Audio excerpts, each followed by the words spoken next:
존경하는 국민 여러분, 우원식 국회의장과 선배 동료 의원 여러분, 최상목 권한대행을 비롯한 국무위원 여러분, 국민의힘 원내대표 권성동입니다. 오늘 저는 무거운 마음으로 이 자리에 섰습니다. 지금 대한민국은 매우 힘든 시기를 지나고 있습니다. 12.3 비상계엄 선포, 대통령 탄핵소추와 구속기소까지 국가적으로 큰 위기를 겪고 있습니다. 국민 여러분의 불안과 걱정이 얼마나 크신지 잘 알고 있습니다. 집권 여당으로서 책임을 통감합니다. 진심으로 사과드립니다. 저는 지난 2022년 7월 21일 이 자리에 서서 교섭단체 대표연설을 했습니다. 새로 출범한 정부와 여당의 국정과제를 상세하게 설명드렸습니다. 그리고 2년 6개월이 지나 이 자리에 다시 섰습니다. 대통령은 직무가 정지되고 국정과제 추진은 보류 상태입니다. 왜 이런 불행한 사태가 있었는지 또 앞으로 무엇을 해야 할지 고민해야 합니다. 존경하는 국민 여러분, 현 정부가 출범한 지 3년이 채 되지 않았습니다. 하지만 그동안 적지 않은 성과가 있었습니다. 무엇보다 거시경제가 안정을 되찾았습니다. 수출은 꾸준한 증가세를 유지하고 있습니다. 어려운 요건 속에서도 지난해 경제성장률 2%를 지켜냈습니다. 1인당 국내 총생산은 36,000달러대에 진입했습니다. 일본과 대만보다도 높은 수준입니다. 정부 출범 당시 6%까지 올라갔던 물가 상승률은 현재 2%대의 안정세를 보이고 있습니다. 한편 문재인 정부 시기 국가 부채는 400조 원 이상 급증했습니다. 기어이 국가 부채 천조원 시대를 열었습니다. 이와 같은 악조건 속에서도 정부는 민생을 지원하면서 건전재정을 추진했습니다. 그 결과 대외 신인도를 지켜냈습니다. 서민에게 큰 고통을 주었던 집값 폭등도 안정을 되찾았습니다. 적절한 주택 공급과 징벌적 과세 완화 정책 덕분입니다. 문재인 정부의 탈원전 정책을 폐기하고 원전 생태계를 복원하고 있습니다. 외교, 안보 분야에서도 괄목할 성과가 있었습니다.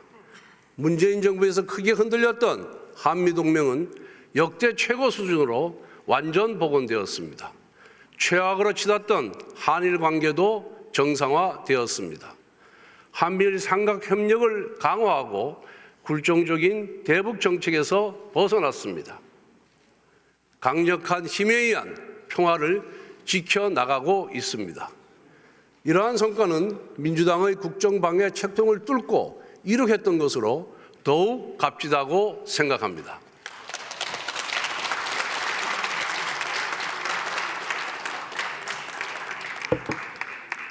하지만 미완의 과제도 있습니다. 특히 내수 침체가 지속되면서 많은 국민들께서 어려움을 호소하셨습니다. 취약계층 보호 강화, 소상공인 자영업자 지원 확대와 같은 민생 안정 정책을 펼쳐왔지만 여전히 부족합니다. 저출산 문제 대응을 위해 정부 여당은 인구전략기획부 신설을 추진해 왔습니다. 작년 7월 국민의힘은 이 같은 내용을 담은 정부조직법 개정안을 국회에 제출했습니다. 민주당의 비협조 때문에 진척이 없습니다. 국민 노후와 청년의 미래가 걸린 연금 개혁도 국회 논의가 반년 가까이 중단되었습니다. 법치주의 원칙에 따라 노동개혁을 추진해 왔습니다. 그 결과 불법 파업이 줄어들어 근로손실 일수는 문재인 정부의 3분의 1 수준으로 감소하였습니다. 90%의 노조가 회계 공시에 참여하여 투명성을 높였습니다. 노조 간부의 채용 비리도 바로 잡았습니다. 하지만 노동시장의 유연성 확보와 이중구조 해결은 민주당과 강성노조의 반대로 아직 성과를 내지 못하고 있습니다. 교육개혁의 핵심 과제인 유보 통합은 밑그림을 제시했지만 아직 추진이 더딘 상황입니다. 의료개혁도 의정갈등이 지속되면서 여전히 표류하고 있습니다.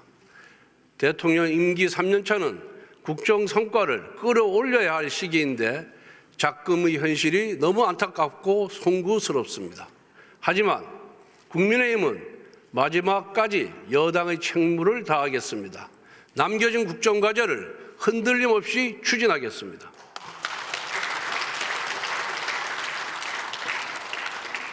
존경하는 국민 여러분, 지난 12.3 비상계엄 선포는 21세기 대한민국에서 납득할 수 없는 조치였습니다. 그런데 왜 비상조치가 내려졌는지 한 번쯤 따져봐야 합니다. 대한민국 정부 수립 이후 문재인 정부까지 74년 동안 발의된 탄핵소추안은 총 21건입니다. 그런데 윤석열 정부 출범 이후 거대 야당은 무려 29건의 탄핵소추안을 발의했습니다. 우리 헌정사에서도 세계 어느 나라에서도 이런 야당은 없었습니다. 더욱 기가 막힌 것은 탄핵소추 이유입니다. 이준석 방통위원장은 임명된 지 단 이틀 만에 탄핵되었습니다. 방송 장악을 위한 민주당의 정략적인 탄핵이었습니다. 이재명 대표는 대북 송금 사건, 대장동 백현동 비리 사건의 주범입니다. 그런데 이 사건을 수사한 검사들을 무더기 탄핵했습니다.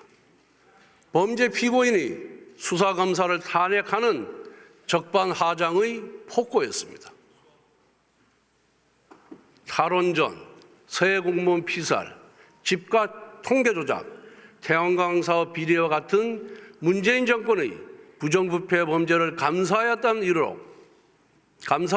이유로 난데없이 감사원장까지 탄핵하였습니다. 이재명 대표의 재판을 공소유지하는 중앙지검장과 검사들도 탄핵하여 직무를 정지시켰습니다. 이 대표 수사팀의 족쇄를 채워 재판을 지연시키겠다는 목적입니다. 심지어 법무부 장관의 탄핵소추안에는 이재명 대표를 노려봤다는 황당무계한 사유까지 포함시켰습니다. 대통령 탄핵소추 통과 이후 국정 안정이 무엇보다 절실합니다. 그런데 한덕수 대통령 권한대행까지 탄핵했습니다. 헌재 재판관 임명과 관련하여 여야 합의를 요청했다는 것이 탄핵 사유였습니다. 세상에 이런 행포가 어디 있습니까?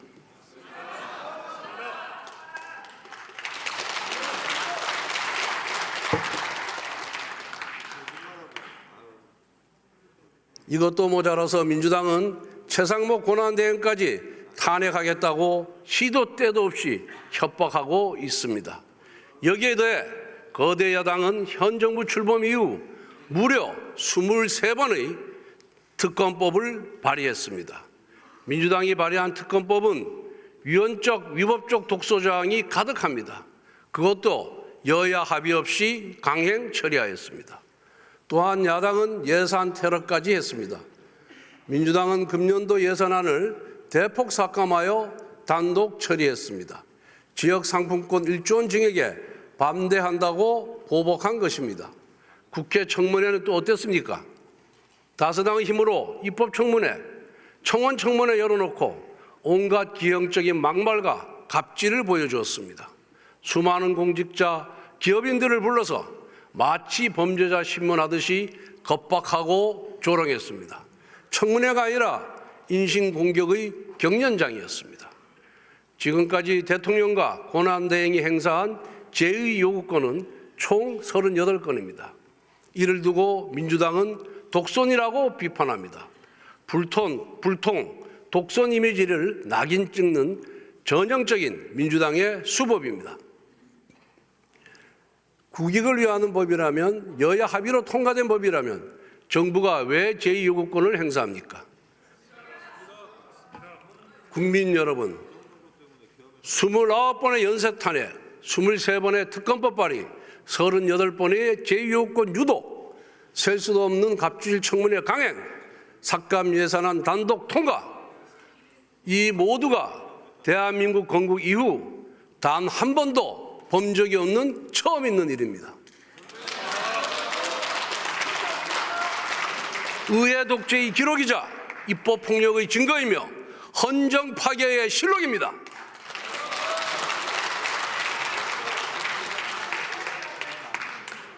민주당은 의회주의도 삼권 분립도 법치주의도 모두 무너뜨렸습니다. 국정은 작동불능 심정지 상태에 빠졌습니다. 단언컨대 지금 우리가 겪고 있는 국정 혼란의 주범, 국가위기의 유발자, 헌정질서의 파괴자는 바로 민주당 이재명 세력입니다, 여러분.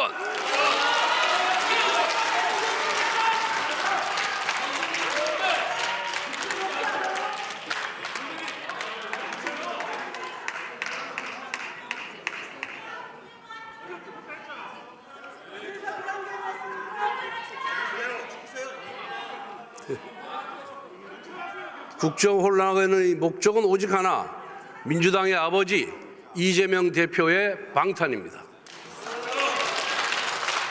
8개 사건, 12개 혐의, 5개 재판을 받고 있는 이재명 대표의 형이 확정되기 이전에 국정을 파국으로 몰아 조기 대선을 유도하고 이를 통해 대통령직을 차지하려는 정치적 모반입니다.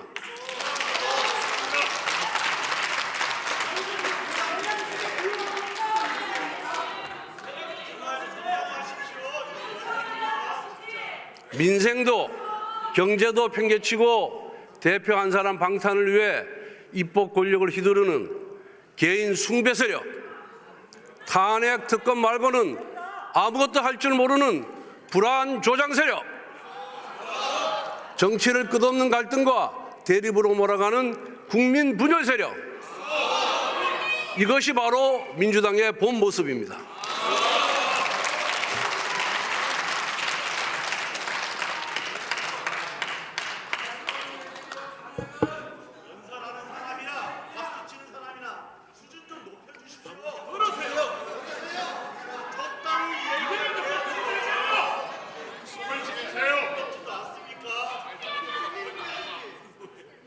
존경하는 국민 여러분, 대한민국에는 세 개의 기둥이 있습니다.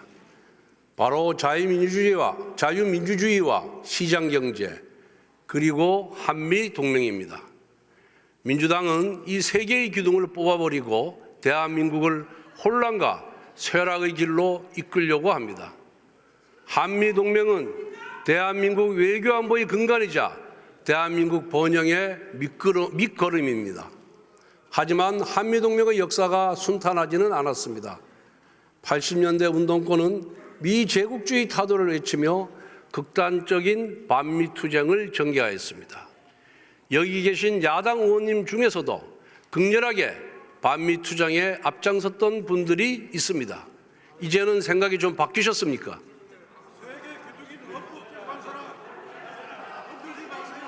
지금도 민노총을 비롯한 좌파 단체는 주한미군 철수, 한미연합훈련 중단을 외치며 한미동맹을 위협하고 있습니다.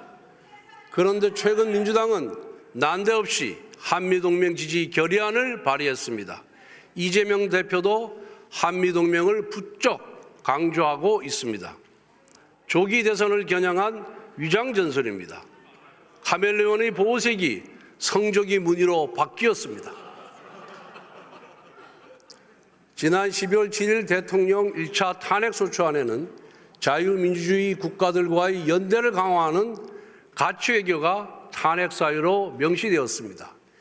여기 계신 야당 의원님들께 묻겠습니다. 정말 가치외교가 탄핵 사유입니까? 만약 그렇다고 생각한다면 여러분은 대한민국의 근간을 부정하는 것입니다. 과거 이재명 대표는 미군을 점령군이라고 했습니다. 주한미군 철수도 각오해야 한다라고 했습니다. 2017년 대선 당시에는 대통령이 되면은 사드 배치를 철회하겠다고 했습니다. 지난 대선 때는 공식 선거운동 첫날부터 사드같이 흉악한 거 말고 보일러를 놔드리겠다고 조롱했습니다. 만에 하나 지난 대선에서 이재명 대표가 집권하였다면 무슨 일이 벌어졌겠습니까? 한미 관계는 위기에 빠졌을 겁니다. 사드를 비롯한 안보 자산을 포기했을 겁니다. 주한미군 철수도 수수방관했을 겁니다. 자유민주주의 국가의 연대는 무너졌을 겁니다.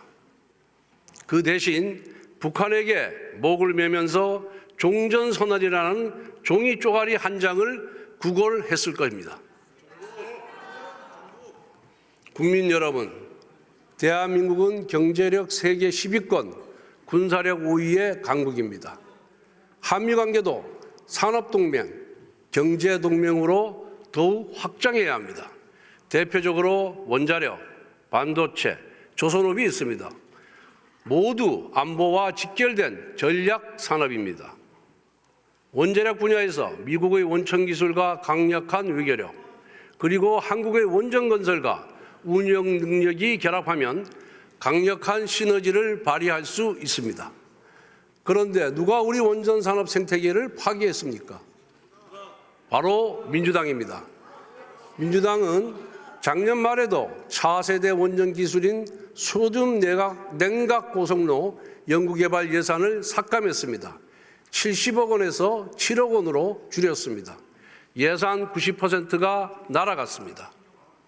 반도체 산업 육성을 위한 반도체 특별법과 전력망 특별법 통과도 발목을 잡고 있습니다. 반도체와 전기가 부족한데 어떻게 첨단 산업을 육성합니까? 쌀 없이 밥 짓겠다는 거짓말입니다. 대한민국 조선업은 세계 최고 수준입니다.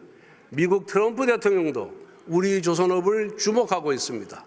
우리 조선업계가 미 해군 함정을 유지, 보수, 정비할 수 있다면 조선업 발전은 물론 안보에도 도움이 될 수 있습니다. 그런데 첨단 미래형 조선업을 국가 전략 기술로 지원하는 조세특례 제한법 개정안이 민주당 때문에 국회 기재위원회 문턱도 넘지 못하고 있습니다. 동맹을 강화하는 전략 산업을 내팽개치면서 어떻게 한미동맹을 강화할 수 있습니까?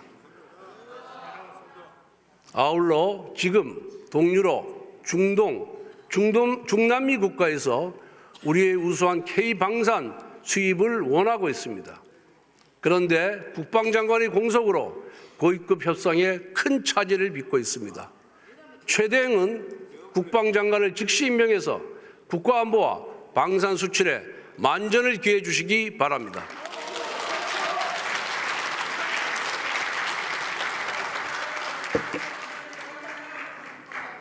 존경하는 국민 여러분, 작년에 노벨 경제학상을 수상한 데런 에스모글로 교수는 대한민국이 번영하고 북한이 몰락한 원인이 경제제도의 차이에 있다고 했습니다. 대한민국은 국민의 사유재산권을 보장하고 노력에는 인센티브를 제공하며 혁신에는 보상을 주는 시장경제체제를 세웠습니다. 이와 같은 포용적 경제제도 덕분에 대한민국은 한강의 기적을 이루었습니다. 그런데 민주당이 발의했던 법안을 보면 반시장적이고 반기업적인 악법이 대다수입니다. 소위 노란봉투법은 불법 파업을 조장하여 산업 전반을 난장판으로 만들 것입니다. 국회 증언감정법은 국회가 마음대로 기업 구성원들의 개인정보와 기업의 영업기밀을 들여다볼 수 있습니다. 이것은 시장과 기업에 대한 정치 권력의 약탈입니다. 민주당은 그렇게 약탈한 전리품을 좌파 단체와 나누어 갔습니다. 민주당이 민노총, 전농 같은 좌파 단체의 입법 로비를 들어주면 좌파 단체는 민주당을 위해 정치 투쟁의 스크럼을 짜주었습니다. 민주당이 입법거래로 배를 불리는 동안 대한민국의 투자 환경은 지속적으로 악화되었습니다. 정부 발표에 따르면 414개 경제 관련 법률 중 형벌 규정이 무려 5,886개에 달합니다. 이중 다수가 이중 처벌 혹은 양벌 규정입니다.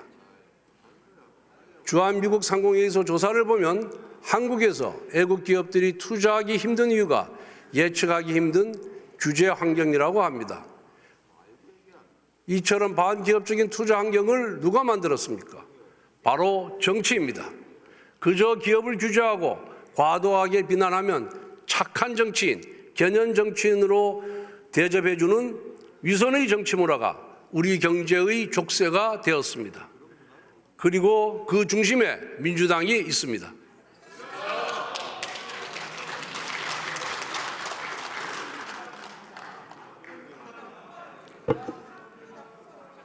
상속증여세와 법인세 감면은 세계적인 추세입니다.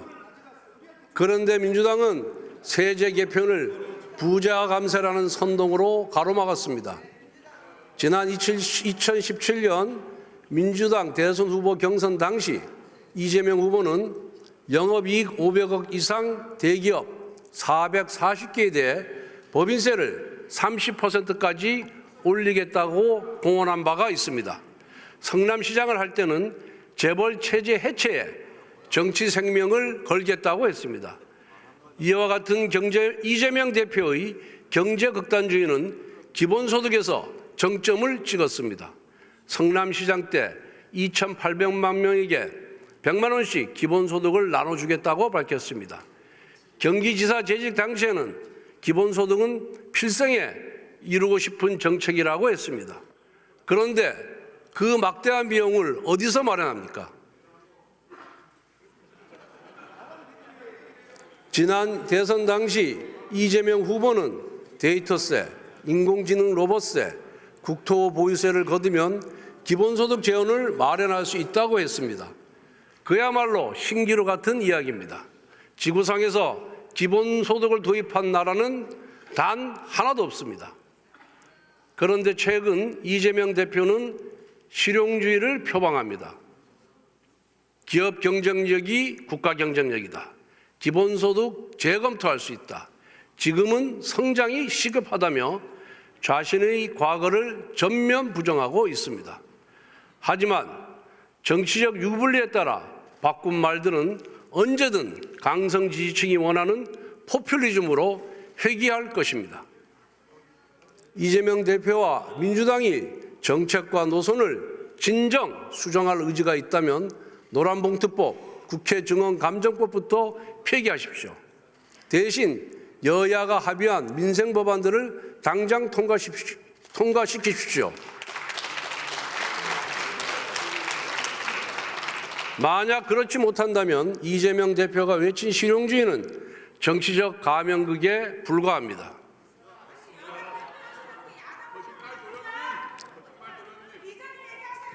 존경하는 국민 여러분, 대한민국 자유민주주의가 위기에 봉착했습니다. 이미 민주당은 지난 2018년 헌법 제4조에 규정되어 있는 자유민주적 기본질서에서 자유를 삭제하려다가 실패했습니다. 이것은 자유민주주의에 대한 야당의 강한 반감을 상징적으로 보여줍니다. 최근 민주당은 인터넷 커뮤니티 카카오톡을 통해 소위 가짜 뉴스를 유포하면 일반인도 고발하겠다고 선언했습니다. 그리고 민주파출소 같은 회계환 홈페이지를 만들어 신고도 받고 있습니다. 당 대표가 검사를 사칭하더니 당은 경찰을 사칭하고 있습니다.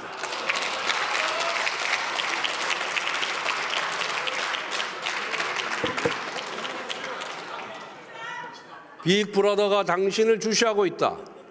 조지 오웰의 소설 1984에 나오는 유명한 문장입니다. 이제 이 문장은 우리 현실 속에서 민주당이 당신을 주시하고 있다로 바뀌고 있습니다.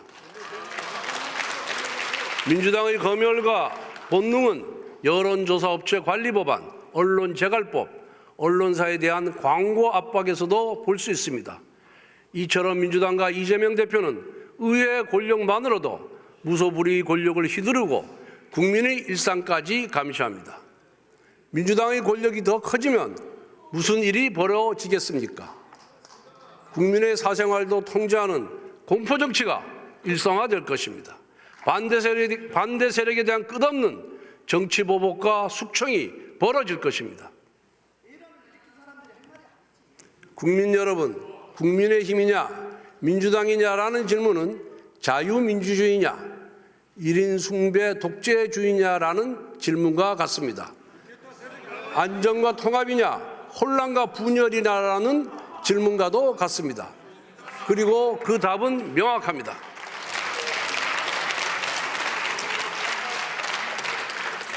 존경하는 여야 의원 여러분, 파도를 탓하지 말고 바람을 없애라는 옛 말씀이 있습니다. 문제의 근본 원인을 찾아 해결하라는 뜻입니다. 저는 우리가 겪고 있는 정치 위기의 근본적인 해결책은 개헌이라고 생각합니다. 87년 체제 등장 이후 5년 단임제 대통령 8명이 있었습니다. 그중 3분이 탄핵소추를 당했고 4분이 구속되었습니다. 이것은 개인의 문제를 뛰어넘은 제도 자체의 치명적인 결함입니다. 이제는 악순환의 고리를 끊어버릴 때가 되었습니다. 문제 해결의 핵심은 권력의 분산을 통한 건강한 견제와 균형의 회복입니다. 대통령에게 과다한 권력이 집중되면 대권을 차지하기 위한 여야의 경쟁은 사생결단이 됩니다. 극단적인 정쟁이 대통령 임기 5년 내내 계속됩니다. 또한 지금처럼 야당이 의회 권력을 장악하면 대통령의 실패가 야당 집권의 길이 됩니다. 그렇기 때문에 사사건건 국정 운영을 방해하고 파국으로 몰고 갑니다. 이러한 권력 구조 하에서 정상적인 국정 운영은 불가능합니다. 그래서 대통령은 재앙으로 시작해서 식물로 끝납니다. 국회는 4년마다 최악이라는 평가를 반복합니다. 이제는 제왕적 대통령의 권력을 분산하고 제왕적 의회의 권력 남용도 제한할 수 있는 구조를 고민해야 합니다. 국회의원 선거법 개정도 전향적인 검토가 필요합니다. 민심을 왜곡하는 준연동형 비례대표제를 폐지해야 합니다. 선거구제 역시 개편이 필요합니다.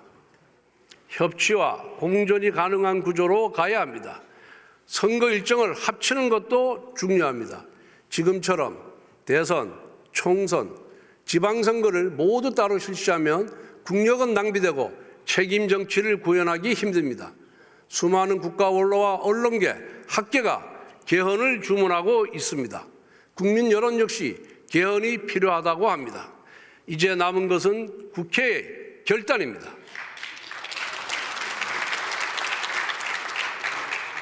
(2022년 9월) 이재명 대표도 바로 이 자리에서 개헌 필요성을 역설한 바가 있습니다. 그런데 지금 민주당과 이재명 대표는 개헌을 애써 외면하고 있습니다. 대권이 눈앞에 다가왔다고 생각하는 것입니까? 이대로 가면 다음에 누가 어느 당이 집권하더라도 총성 없는 내전이 반복될 뿐입니다. 여야가 함께 머리를 맞대고 국민과 각계의 의견을 수렴합시다. 우리 자신의 임기조차 단축할 각오로 최선의 제도를 찾아봅시다.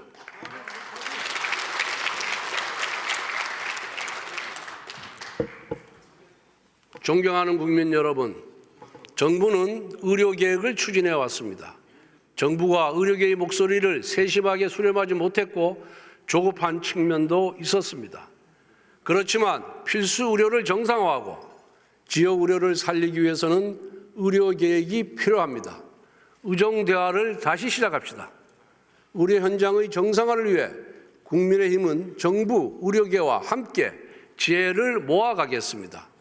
우리 당은 작년 말에 대한의학회 등 6개 단체가 요구한 전공의 수련 특례와 입영 연기 적용을 정부에 관철시켰습니다. 교육부총리도 2026년 의과대학 정원 문제를 원점에서 논의하겠다고 약속했습니다. 아울러 민주당의 책임 있는 역할을 촉구합니다. 그동안 민주당은 국가적 중대 현안인 의정 갈등을 수수방관하며 정치적 반사 이익만 취해왔습니다. 국회 제1당원으로서 지극히 무책임한 태도입니다. 정책에 쓰는 힘의 10분의 1만이라도 민생 현안에 쓰기를 바랍니다. 존경하는 국민 여러분, 연금개혁도 핵심 국정과제로 추진해 왔습니다. 작년 9월 정부는 연금개혁안을 국회에 제출했지만 지금까지 국회 논의는 중단되었습니다. 정부안 제출을 다그쳤던 민주당이 막상 정부가 개혁안을 제출하자 논의를 거부했기 때문입니다. 그랬던 민주당이 갑자기 논의를 다시 시작하자고 합니다. 보건복지위에서 모수개혁부터 하자고 주장합니다.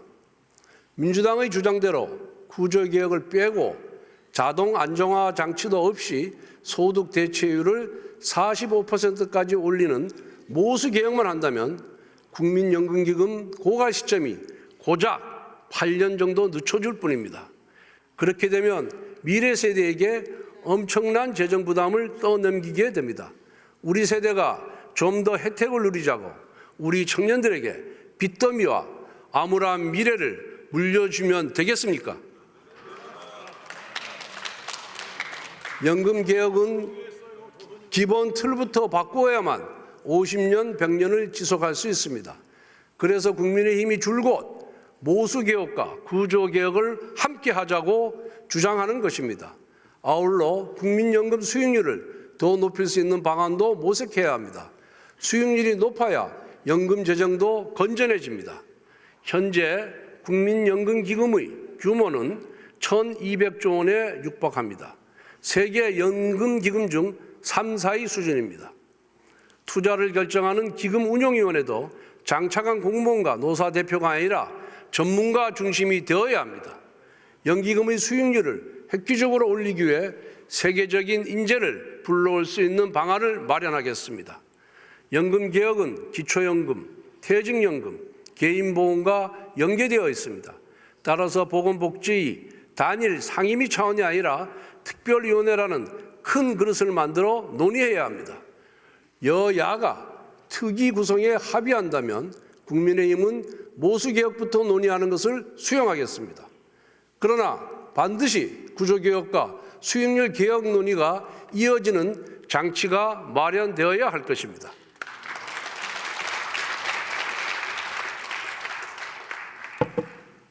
존경하는 국민 여러분, 민주당은 불과 한 달 전에 금년도 예산을 4조 원 넘게 삭감하여 일방적으로 처리했습니다. 그런데 이제 와서 추경을 하자고 합니다. 국가 예산을 이렇게 당리당략으로 분탕질하면 안 됩니다. 추경을 입에 담기 전에 국민들과 모든 공직자들께 사과부터 하십시오.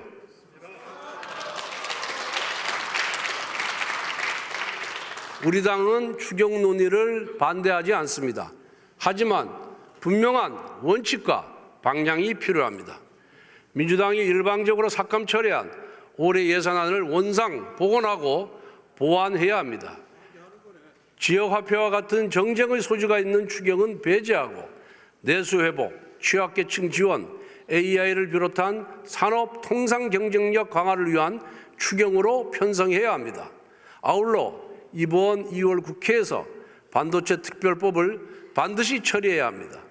미국, 중국, 일본, 대만 등 주요국들은 반도체를 국가안보 전략 산업으로 여기고 전폭적인 지원을 하고 있습니다. 세계 각국은 국가적 정책 지원과 근로시간 유연화를 통해 초경쟁 체제에 돌입했습니다. 연구개발과 생산이 24시간 365일 지속되지 않으면 살아남을 수 없는 산업이기 때문입니다. 전 세계에서 반도체 연구 인력이 주 52시간 근무에 발목 잡힌 나라는 어디에도 없습니다. 그런데 민주당은 고임금 연구개발 인력에 한해 주 52시간 근로시간의 예외를 주자는 법안을 끈질기게 거부하고 있습니다. 주 52시간 규제에 집착하는 민주당은 글로벌 스탠다드에서 한참 뒤떨어진 정치 세력입니다. 이 변화무쌍한 시대에 실용의 가치를 배신하는 21세기 세국입니다. 반도체에는 이념도 없고 정파도 없습니다. 경제전쟁의 시대에 이기는 방법만 고민해야 합니다. 존경하는 국민 여러분, AI, 반도체와 같은 첨단 산업 육성에 우리 미래가 좌우되는 시대입니다. 첨단 산업은 충분한 에너지의 뒷받침이 필수적입니다. 그런데 현장에 에너지 확보 비상이 걸렸습니다. 용인 반도체 클러스터를 봅시다. 삼성전자와 SK하이닉스가 약 480조 원을 투자할 예정이지만 전력 확보가 어렵다고 합니다. 동해안이나 남해안에서 생산된 전력을 끌어오려고 하지만 넘어야 할 난관이 너무 많습니다. 국민의힘은 첨단 기업에 충분한 에너지를 공급할 수 있도록 에너지, 교통, 통신 인프라를 통합적으로 고려한 국토종합 인프라 개발 로드맵을 구축하겠습니다. 기존의 수도권과 도로망 중심의 국토 개발 계획을 에너지 인프라 중심으로 패러다임을 전환하겠습니다.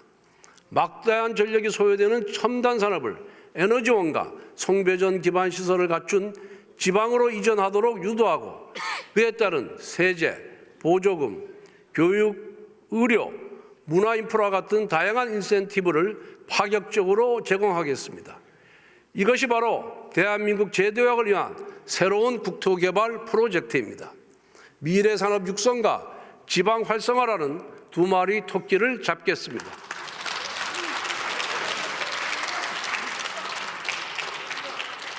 존경하는 국민 여러분, 올해는 광복 80주년이 되는 해입니다.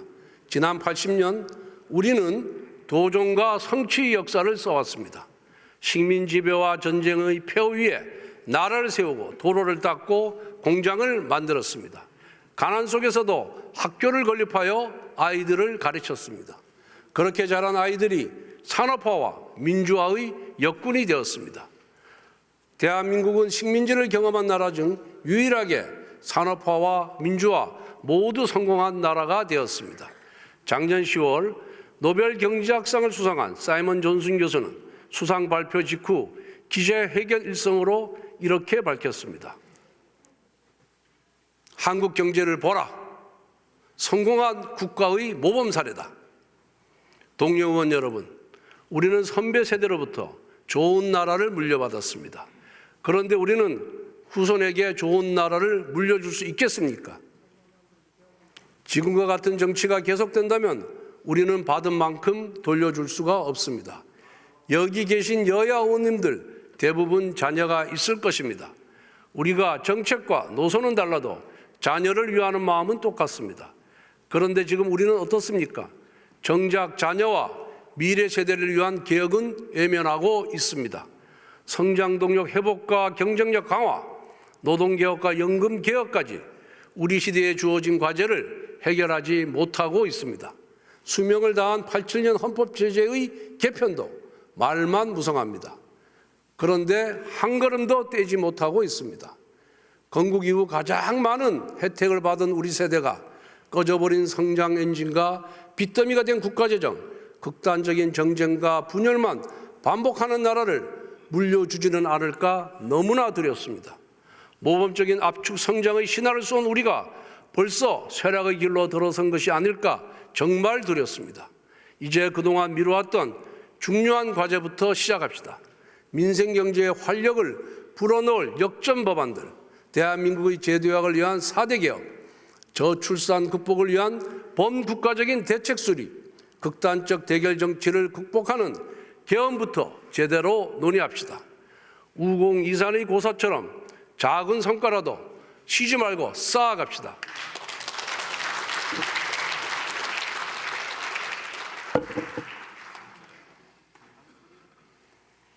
존경하는 국민 여러분, 국민의힘은 대한민국의 정통 보수 정당입니다. 저는 대한민국의 건국과 산업화 그리고 민주화를 이끌어온 보수 정당이 자랑스럽습니다. 물론 우리 과오도 아픔도 있었습니다. 그 공은 계승하고 과는 덜어내는 것이 후배 정치인의 책무입니다. 온갖 고난 속에서도 대한민국의 번영을 이끌어온 선배들처럼 이 시대의 과제를 해결하도록 노력하겠습니다.